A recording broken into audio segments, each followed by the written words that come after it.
Shalom, mis amados hermanos. Gracias a Dios estamos aquí una vez más y podemos abrir con ustedes la palabra de Dios. Hoy tenemos un tema muy importante, también muy interesante, porque nos puede ayudar en un futuro para hacer la voluntad de Dios, para ser obedientes al Señor. Y pues el tema es: Dios no necesita ayuda. Y antes de comenzar vamos a pedirle a Jesús que nos ayude con su gracia y su misericordia para poder entender todas las cosas que Él nos quiere enseñar hoy. Amén. Señor Jesús, estamos delante de ti y te pedimos, por favor, ayúdanos a entender tu palabra. Ayúdanos a escudriñarla, Señor, profundizarla, porque queremos, Señor, hacer tu voluntad. Queremos conocer todo lo que tú tienes preparado para nosotros, Señor, ser buenos hijos obedientes a ti, Señor. En tus manos entregamos este momento, en el nombre de Jesús. Amén. Entonces, amados, hoy con el favor de Dios veremos 3 ejemplos de la Biblia de personas que quisieron ayudar a Dios cuando Dios no les pedía esa ayuda. Y vamos a abrir con ustedes segunda de Samuel, capítulo 6, versículo del 1 al 10. Vamos a leer este pasaje completo para poder entender qué fue lo que hizo este hombre que tanto le desagradó a Dios a tal punto que lo dejó sin vida. Entonces leamos segunda de Samuel, capítulo 6, versículo 1, dice así: David volvió a reunir a todos los escogidos de Israel, 30,000. Y se levantó David y partió de Baala de Judá con todo el pueblo que tenía consigo para hacer pasar de allí el arca de Dios, sobre la cual era invocado el nombre de Jehová de los ejércitos, que mora entre los querubines. Pusieron el arca de Dios sobre un carro nuevo y lo llevaron de la casa de Aminadab, que estaba en el collado, y Usa y Ahío, hijos de Abinadab, guiaban el carro nuevo.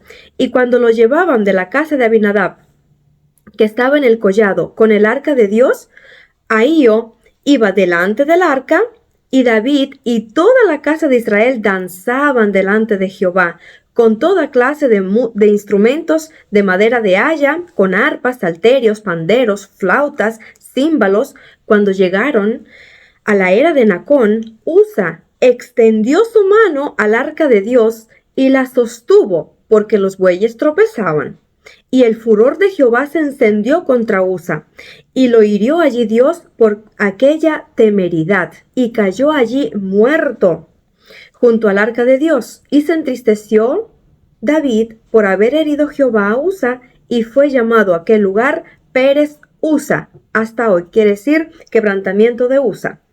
Y temiendo David a Jehová, aquel día dijo: ¿Cómo ha de venir a mí el arca de Jehová? De modo que David no quiso traer para sí el arca de Jehová a la ciudad de David, y la hizo llevar David a casa de Obed-edom geteo. Y estuvo el arca de Jehová en casa de Obed-edom geteo 3 meses, y bendijo Jehová a Obed-edom y toda su casa.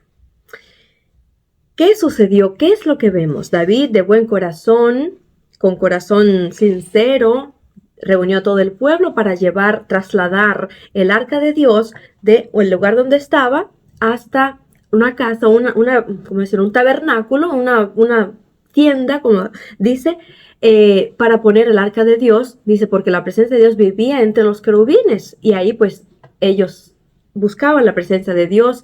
Y sabemos que por la ley de Moisés, el arca lo podía llevar solamente los levitas.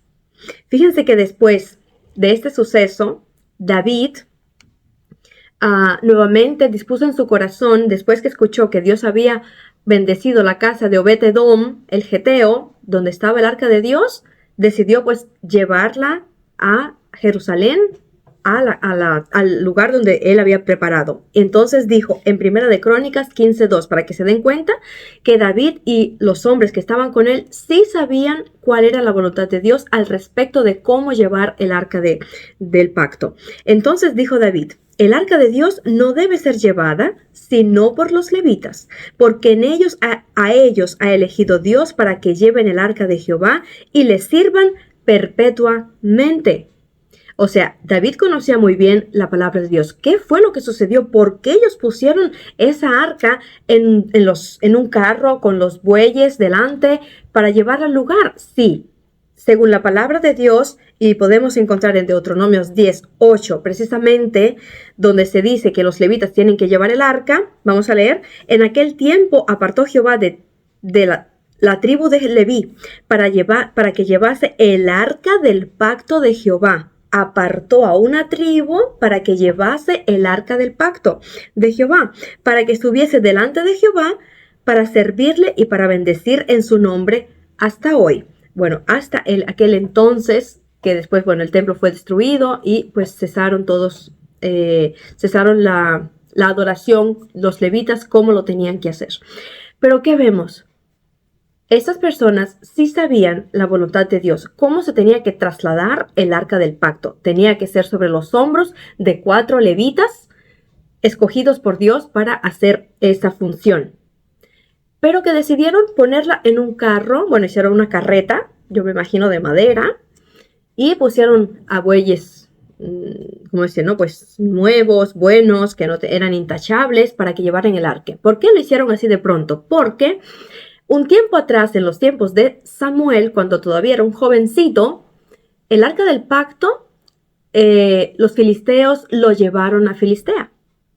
Y como Dios no puede ser burlado, hizo que el Dagón, el dios de esos filisteos, cayese delante del arca, inclusive se le cayó hasta la cabeza. Y en cada ciudad donde llevaban el arca del pacto de Dios, de Israel, ahí habían pestilencias, habían enfermedades, y ellos entendieron que Dios estaba enojado. El Dios de Israel estaba enojado contra ellos. Entonces los filisteos hicieron llamaron a consejeros para preguntar cómo podemos devolver esta arca, porque no es de nosotros, y vemos que a causa del arca ha venido todas estas cosas sobre nuestro pueblo. Y entonces le dieron consejo que hicieran un carro nuevo, que escogieran vacas nuevas, y dijeron, si las vacas guían directamente a Israel, entonces sí es la mano de Dios sobre ese objeto, ¿no? Sobre el arca. Pero si se desvía, entonces, bueno, todo lo que nos sucedió, dice, fue por consecuencia. Pero sabemos que Dios no tiene consecuencias. Él vela por lo que es suyo. El arca del pacto era un lugar santísimo que Dios mismo escogió para habitar entre su pueblo. Entonces, cuando en los tiempos de Samuel devolvieron el arca del pacto sobre ese carro, y tal vez el pueblo, David con el pueblo, dijeron, bueno, si de Filistea hasta Israel vino el arca del pacto sobre un carro con esas vacas, esos bueyes, pues no hay problema. Y hasta aquí tal vez no había problema. Pero vimos a un hombre que se llamaba Usa, que tuvo temeridad. ¿Y qué quiere decir temeridad? Para que podamos entender por qué Dios se enojó contra ese hombre. Si aparentemente estaba haciendo algo bueno, quería ayudar para que no se cayera el arca del pacto. Temeridad significa imprudencia, atrevimiento, inconsideración, cobardía, insensatez. ¿Se dan cuenta cómo Dios vio el corazón de Usa? Que fue absolutamente imprudente, insensato y cobarde. Tal vez él en su corazón no tenía temor de Dios. Dios es el único que ve los corazones. Y en ese momento, o tal vez para él eso era solamente un objeto que, bueno, en la antigüedad Moisés dijo que lo hicieran. Tal vez él no tenía esa reverencia delante de Dios. No sabemos qué más Dios dio en el corazón o cómo era su vida. Pero vemos que al tratar de ayudar a Dios, como que para que no se cayera el lugar de su presencia, Dios enseguida sale su furor y lo mata delante del arca. Y vemos que todo el pueblo se llenó de terror. Hasta David mismo se llenó de temor ese día y dijo, ¿cómo voy a llevar esa arca a mi tienda? No, pues que se quede ahí con Obed Edom. Ahí lo dejaron, ahí en su casita. Y Dios, que ve los corazones, bendijo a esas personas, aunque ellos no eran levitas. Entonces, ¿qué podemos entender? No hay que ayudar a Dios. No hay que tratar de hacer las cosas a tu manera, pensando que así le vas a ayudar a Dios o vas a agradar a Dios. Usa que de hecho era levita, no tuvo reverencia ante Dios, creyendo que el arca era simplemente un objeto. Y también vemos una desconfianza en el poder de Dios. A los ojos de Dios, Usa fue imprudente, insensato, por haber llevado la mano y tocado ese objeto que era santísimo. Era algo muy sagrado para Dios, pues su presencia estaba entre los querubines, así dice, su presencia estaba entre los querubines.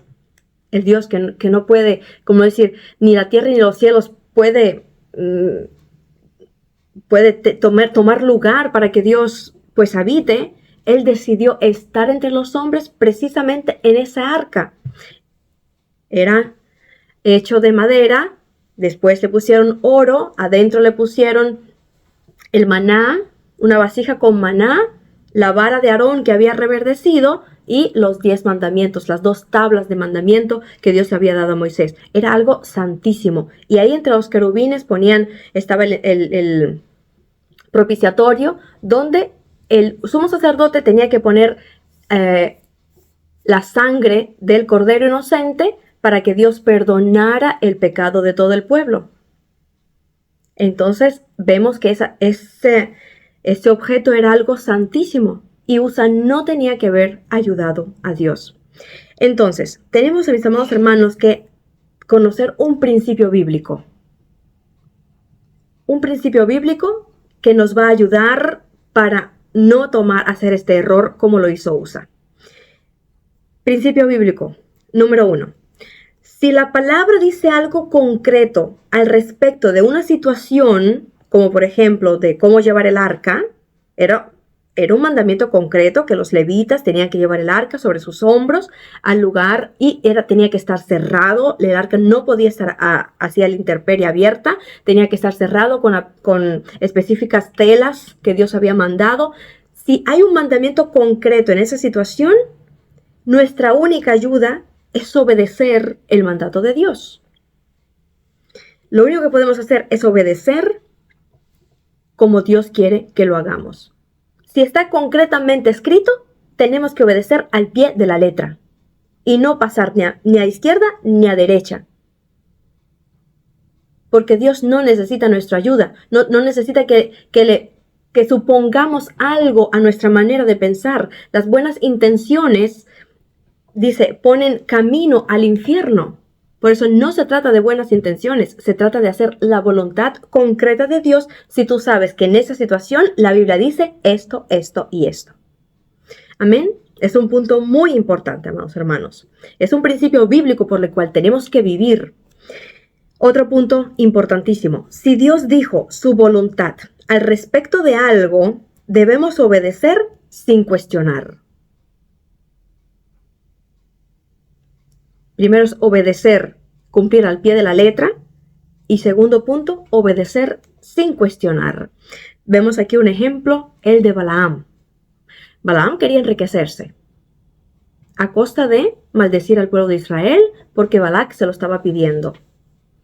Le pidió una vez, Dios mío, permíteme ir. Dios le dijo, no vayas. Enseguida, el corazón de esa persona tenía que haber tomado la decisión de decirle al rey, a los mensajeros del rey, no voy a ir, no es la voluntad de Dios. Pero ¿qué hacen algunos? Empiezan a manipular a Dios. Nuevamente le pidió Balaam, Señor, ¿debo ir? Dios le dice, no. Le dice, no, concretamente no. Y no hay que cuestionarle a Dios. Si te dice no es porque es un no. No preguntarle miles de veces hasta que Dios te diga, haz como tú quieras. Porque así se lo dijo Dios a Balaam. Le permitió ir y que vemos que en el camino por poco un ángel lo mata.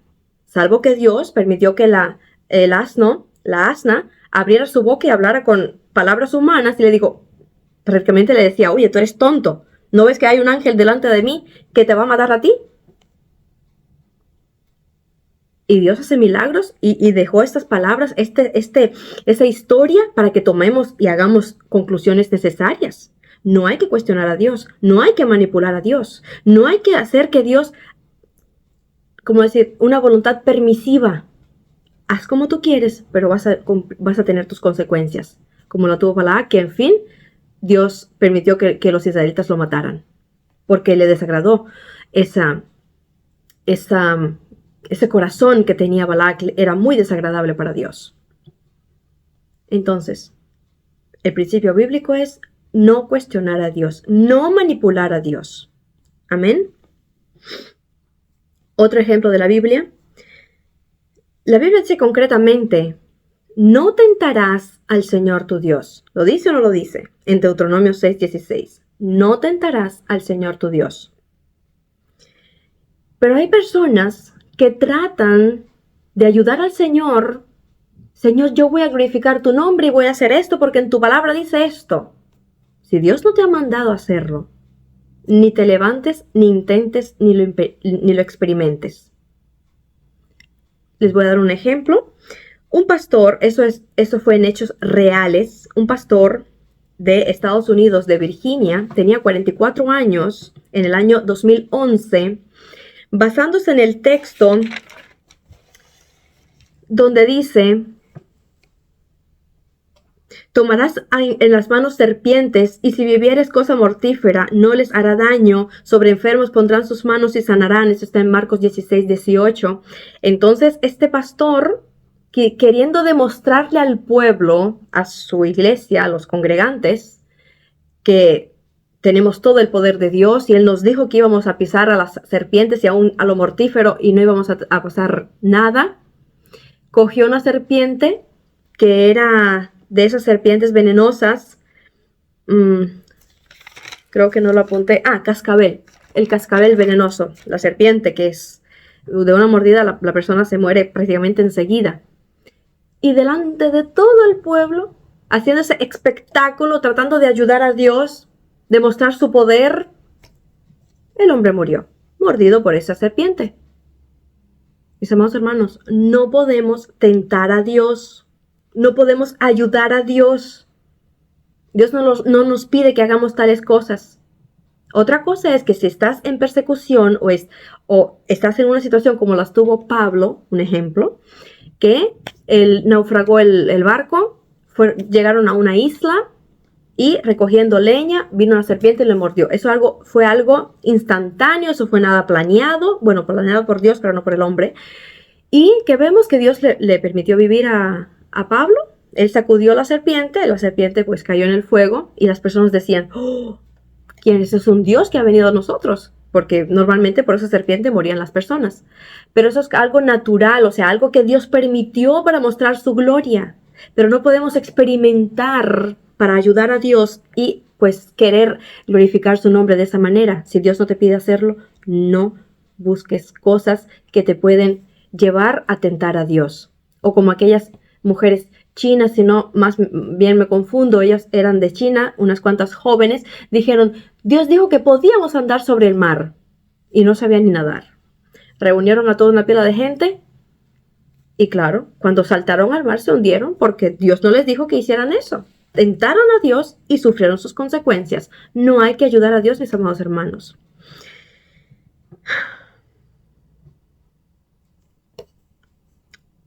Entonces,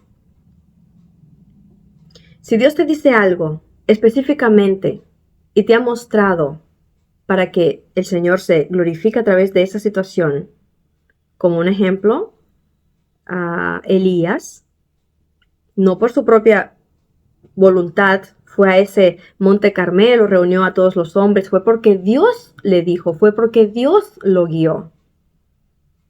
Porque Dios quería glorificarse. Dios quería que el pueblo reconociera y tomara ¿cómo decir? La voluntad, la decisión voluntaria de servirle al Señor. Y Dios verdaderamente envió fuego del cielo, hizo un milagro, todas las personas conocieron que Jehová es Dios de Israel, el fuerte, el poderoso, el único. Esos son milagros que Dios por su propia voluntad quiere hacer con los hombres. Pero nosotros no podemos experimentar ni manipular a Dios. Señor, yo te pido que muestres ahora tu misericordia y tu poder y que ahora hagas eso. ¿Quién eres tú o quién soy yo para decirle a Dios que tiene que hacer esto o tiene que hacer aquello? Si Dios no te lo pide, no experimentes. Busca en humildad su voluntad. Si en esto se va a glorificar el Señor, Él te lo va a mostrar de alguna manera. Si no te está mostrando que lo hagas, no lo hagas. Vas a quedar mal. vas a sufrir tú mismo. Dice, si eres sabio, para ti lo serás. Si eres necio, pagarás tú solo.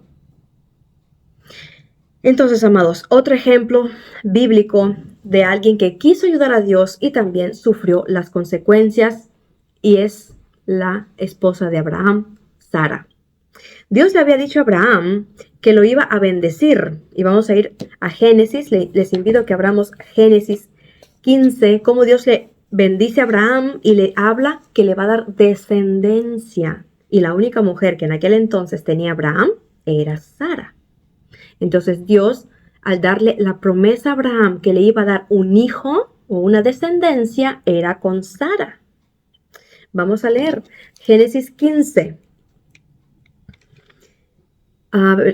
Versículo 1. Después de estas cosas vino la palabra de Jehová a Abraham en visión, diciendo, no temas, Abraham, yo soy tu escudo y tu galardón será sobremanera grande. Ya Dios le dijo que lo iba a bendecir de una manera súper grande.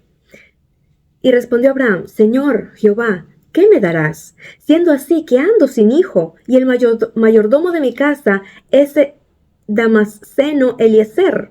Dijo entonces Abraham, mira, que no me has dado prole, y aquí que será mi heredero un esclavo nacido en mi casa.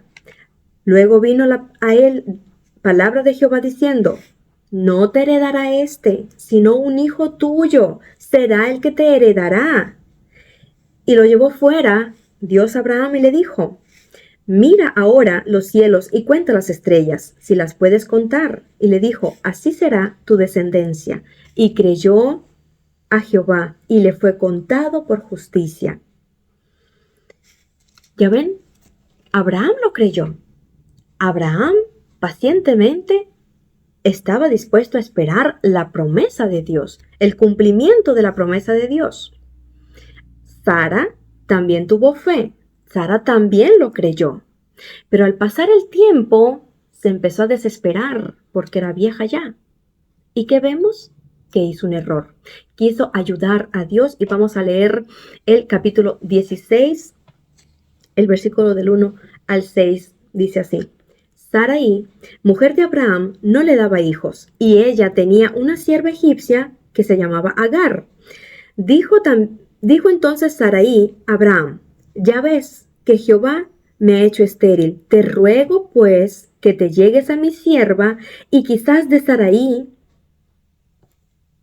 tenga hijos. Quizás tendré hijos de ella. Y atendió Abraham el ruego de Sarai, o sea, de Sara.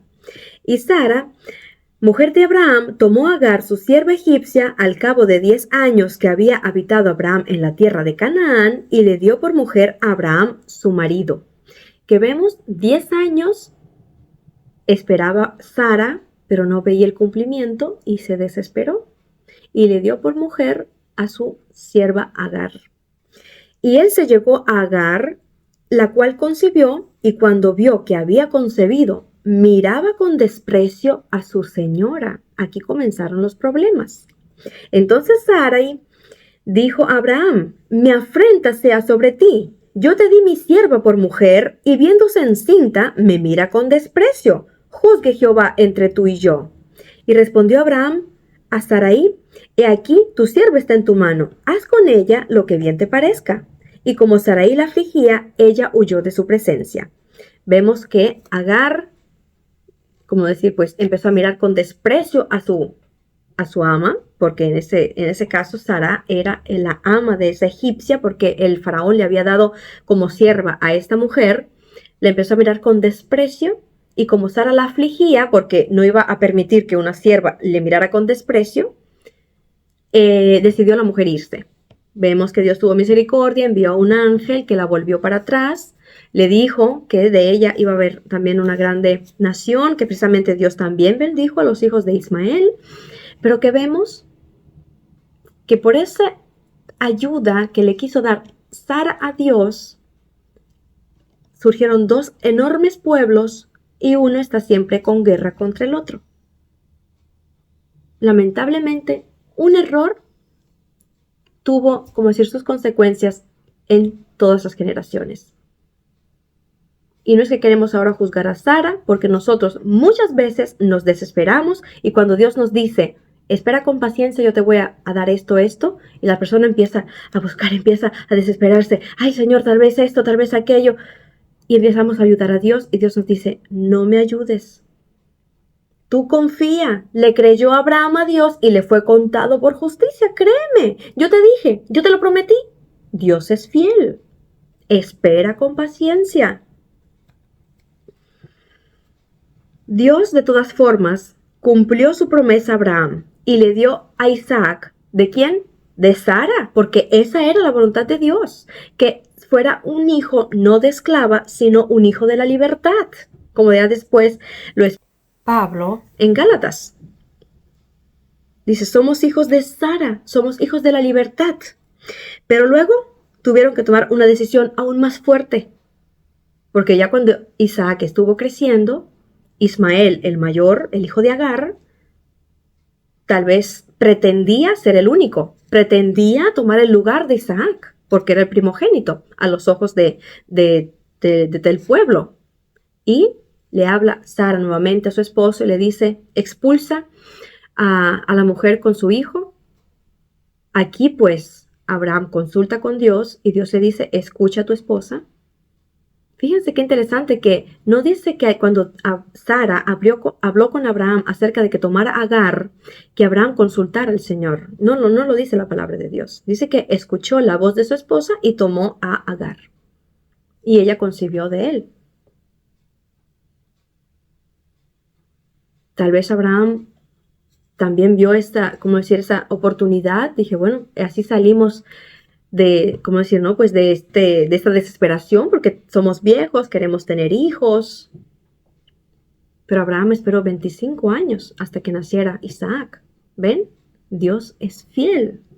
Y Él no tarda como algunos tienen por tardanza, sino que tiene paciencia. Él nos está probando, Él nos está enseñando, escudriñando. Mis amados hermanos, entonces, ¿qué vemos? Que todo error tiene sus consecuencias. Sobre todo cuando es un error como que quieres ayudar a Dios. No hay que ayudar a Dios cuando su promesa es clara para contigo. Amén. La única ayuda, como ya había dicho, es la obediencia. Y no estoy hablando yo, está hablando la palabra del Señor. Amén. Por eso vemos aquí otro principio bíblico. Espera con paciencia el cumplimiento de la promesa que Dios te ha dado. Espera con paciencia. Ya hemos visto 3 principios bíblicos. Si los tomamos para vivir por ellos, nos irá bien. Agradaremos al Señor. Le traeremos mucha gloria y honra al Señor. Aquí vemos otra. Esperar con paciencia. Los siervos de Dios esperaban con paciencia. Inclusive el mismo David en el Salmo 40, 1 y 2 dice, pacientemente esperé a Jehová y se inclinó a mí y oyó mi clamor. Pacientemente. Y me hizo sacar del pozo de la desesperación, del lodo cenagoso, puso mis pies sobre la peña, enderezó mis pasos. ¿Cómo viene esa liberación? A causa del espero con paciencia, de un esperar con paciencia la promesa de Dios, que Dios venga y nos ayude. Vemos que la paciencia es un fruto del Espíritu Santo. La paciencia debe ser fundamentada en la palabra de Dios, en sus promesas. El Señor dijo, no te desampararé ni te dejaré. Si lo dijo, es porque Él lo hará. No nos va a dejar solos en cualquier situación que esté. Confiemos en Dios, esperemos a Dios, no ayudemos a Dios. Él dijo, serás salvo tú y tu casa. Dios le dio a través de Pablo a ese carcelero, le dijo, serás salvo tú y tu casa, cree en el Señor. Él creyó y su casa también se salvó. Si tú has tomado esta palabra con fe para ti, esta promesa, confía en el Señor. La única ayuda que puedes hacer para que tu casa sea salva es ser ejemplo en todo. Es obedecer al Señor, es amar al Señor, es amar a tu prójimo, es obedecer la palabra de Dios. Esa es la única ayuda que espera Dios de nosotros, que estemos en nuestro lugar para que Dios pueda obrar las cosas y hacer las cosas que nosotros no podemos hacer. El Señor dijo, busca primero el reino de Dios y su justicia, lo demás será añadido. Las personas tratan de ayudar a Dios para obtener rápidamente las añadiduras, pero no es lo que espera el Señor. El Señor quiere que confiemos en Él, que busquemos su gloria, que busquemos las cosas del reino de los cielos, las cosas que vienen por el Espíritu, no lo que dicta el mundo. Lamentablemente hay muchos que se desesperan, empiezan a buscar las añadiduras. Ay, Señor, dame esposo, dame esposa, dame esto, dame aquello, y buscan y ayudan a Dios. El Señor como que diciendo, no, pues yo levanto mis manos, haz como quieres. Yo te voy a bendecir porque yo soy fiel, soy un buen padre, pero vas a recibir consecuencias por lo que estás haciendo, por la desesperación. Porque Dios estimula la paciencia. Dios fortalece nuestra fe porque Él es un buen padre. Amén. ¿Qué vemos? Dios no necesita nuestra ayuda. Amén. Él necesita nuestra obediencia.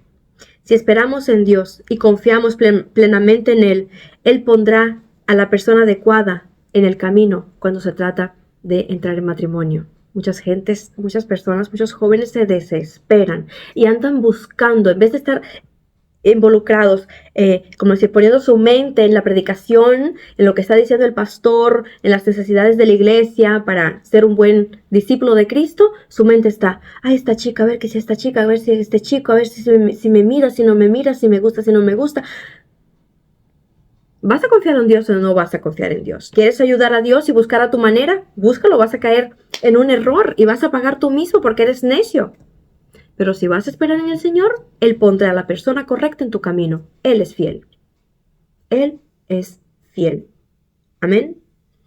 Entonces, una pequeña conclusión antes de ir al último ejemplo. La desesperación lleva a hacer errores. No hay que ayudar a Dios en los asuntos que Él no pide que lo hagamos. Graben esto bien en su corazón, mis amados hermanos. La única ayuda que le podemos ofrecer a Dios, si así podemos decir, es obedecer, es confiar en Él y esperar con paciencia. Y el último ejemplo que queríamos ver está en Marcos 1:42. 1:42 dice así. Y así que él hubo hablado, al instante la lepra se fue de aquel y quedó limpio. Un leproso vino a él y el Señor lo limpió. Entonces le encargó rigurosamente y le despidió luego. Y le dijo, mira, no digas a nadie nada. Si no ve, muéstrate al sacerdote y ofrece por tu purificación lo que Moisés mandó para testimonio a ellos. Un mandato concreto, ¿verdad? Dice, le encomendó rigurosamente. Pero, ido él, comenzó a publicarlo mucho y divulgar el hecho, de manera que ya Jesús no podía entrar abiertamente en la ciudad, sino que se quedaba fuera en los lugares desiertos. Qué gran ayuda, ¿verdad? Y venían a él de todas partes. El Señor le dijo, ve, muestra a los sacerdotes, haz la ofrenda que tienes que hacer por tu limpieza para testimonio de ellos. Dios quería que los sacerdotes, que los que servían en el templo, vieran ese milagro, que ellos testificaran, porque le iban a preguntar, ¿quién te hizo ese milagro? ¿Cómo te pudiste ser limpio de la lepra? Dios quería que aquellas personas conocieran ese milagro para que reconocieran a Jesús como Mesías. Pero el hombre no obedeció a Jesús. Le quiso ayudar divulgando ese milagro cuando Dios no se lo había pedido. Ya ven, mis amados hermanos, cuántas veces hacemos errores por nuestra propia imprudencia, por nuestra necedad. Este hombre, en vez de ayudar al Señor, lo que hizo fue molestarle, porque ya no podía entrar abiertamente a la ciudad si no se quedaba en los lugares desiertos, imagínense. Si este hombre hubiera callado, Jesús pudiera haber entrado normalmente para hacer otros milagros estando en la ciudad. Mis amados hermanos, si Dios no te pide algo, no lo hagas. Si Dios te pide algo, obedece. No ayudes a Dios. No trates de justificar al Señor cuando te piden los impíos. Ay, si Dios existe, ¿por qué Él hace esto? ¿Por qué? que Dios hable por sí mismo. Dios no necesita que lo justifiquemos. Dios no necesita que le ayudemos. Él tiene todo el poder en sus manos. Él tiene todas las cosas en sus manos. Él sigue siendo Dios con nosotros o sin nosotros. Con esto, mis amados hermanos, ¿qué quiere el Espíritu Santo decir? Que tomemos nuestro lugar. Nuestro lugar es ser siervos del Señor, obedientes. El Señor dijo, vayan y prediquen el Evangelio a toda criatura. La obediencia es ayudar al Señor en esa tarea que Dios nos ha dado. Pero no inventar cosas que Dios no nos ha dicho que inventemos. Amén. O que desobedezcamos como hizo este leproso. Muchos dicen, ay, pero es que era imposible callar. Si el mismo Dios te hizo ese milagro, estando en tierra, en el nombre de Jesucristo, y te dice, no hables de este milagro, solamente ve y haz esto. Era el deber de esta persona cumplir lo que el Señor le pidió. Esa sería la mejor ayuda para extender el reino de los cielos. Ahora sí, ahora Dios no nos ha dicho que callemos, ahora sí nos dice, cuenten las maravillas de Dios. Ahora sí nos ha dicho, vayan y divulguen todo lo que Dios ha hecho con ustedes. Ahora sí es hora de hablar, ahora sí es hora de predicar el Evangelio, de contar los milagros del Señor. Pero en aquel entonces no era la hora. Y para que ya pues terminar este estudio bíblico, que espero que les haya ayudado, mis amados hermanos, vamos a ir a Primera de Hechos 17, 24 y 25. Dice así, Hechos 17, 24. El Dios que hizo el mundo y todas las cosas que en él hay, siendo Señor del cielo y de la tierra, no habita en templos hechos por manos humanas, ni es honrado por manos de hombres, como si necesitase de algo. Ya ven, Dios no necesita nada de nosotros. Solamente un corazón sincero y un corazón obediente a sus mandamientos. Pues Él es quien da a todos vida y aliento y todas las cosas. Y de una sangre ha hecho todo el linaje de los hombres para que habiten sobre la faz de la tierra, y les ha prefijado el orden de los tiempos y los límites de su habitación para que busquen a Dios. ¿Ven lo que está esperando el Señor? Que lo busquemos. Si en alguna manera, palpando, puedan hallarle, aunque ciertamente no está lejos de cada uno de nosotros. Mis amados hermanos, Dios es Dios. No hay que ayudarle en los asuntos que no nos toca. Tenemos que ser prudentes, tenemos que ser fieles, obedientes. Así pues, agradaremos a nuestro Dios. Les mando un fuerte abrazo desde aquí, desde Rusia. Espero que esta palabra verdaderamente les entre a vuestros corazones y lo pongamos por obra para que el Señor se glorifique en nuestras vidas. Que el Señor les bendiga.